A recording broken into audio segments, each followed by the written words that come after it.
ہوگی، محبت ہوگی، بھائی چارہ ہوگا۔ ثم امارت و رحمہ، پھر بادشاہی کے بجائے امارت کا دور آئے گا، مگر اس کے ساتھ بھی رحمت ہوگی۔ عجیب و غریب بات ہے، حضور نے قیامت تک امت جن مراحل سے گزرے گی ان مراحل کے بارے میں امت کو آگاہی دیتے ہوئے یہ مرحلے گنائے: نبوت و رحمہ، خلافت و رحمہ، ملک و رحمہ، امارت و رحمہ۔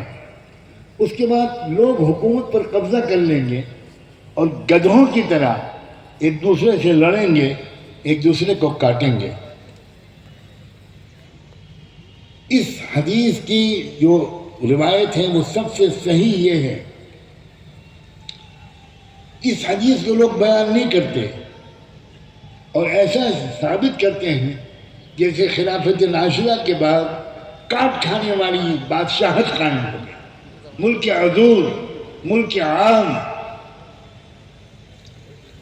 تفصیلی گفتگو کا وقت نہیں ہے اور حضرات بھی ہیں، 100% غلط ہیں یہ روایتیں، میں ڈنکے کی چوٹ پر کہہ رہا ہوں۔ اور آپ ابھی مولانا یحییٰ نعمانی کا خطاب سنیں گے، ان کی کتاب بھی خدا کرے کہ آپ پڑھیں۔ سیدنا معاویہ کی سیرت و تاریخ پر، ان کی شخصیت پر میری نظر سے کم عربی، اردو اور فارسی میں ایسی کوئی کتاب ابھی تک نظر سے نہیں گزری۔ بہت قابل مبارکباد ہیں اس کے جوان عمر مصنف مولانا یحییٰ نعمانی، جن کا آپ کتاب بھی سنیں گے، اور وہ کتاب بھی یہاں پر غالباً موجود ہے۔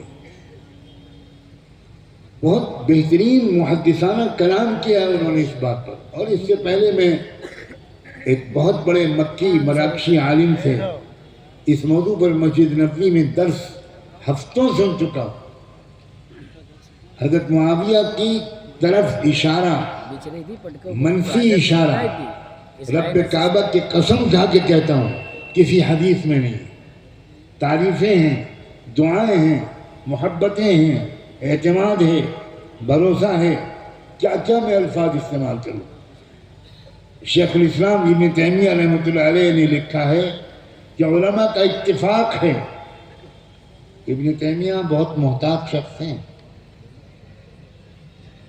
کسی رائے کی آسانی سے تائید کرتے ہیں ابن تیمیہ، یہ کوئی سچی بات نہیں ہے۔ انہوں نے لکھا ہے کہ علماء کا اتفاق ہے کہ خلافت معاویہ امت کے بادشاہوں میں، حضرت معاویہ امت کے بادشاہوں میں سب سے بہتر بادشاہ تھے۔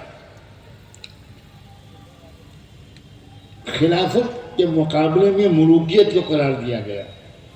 ایک صاحب نے کتاب لکھی ہے خلافت و ملوکیت،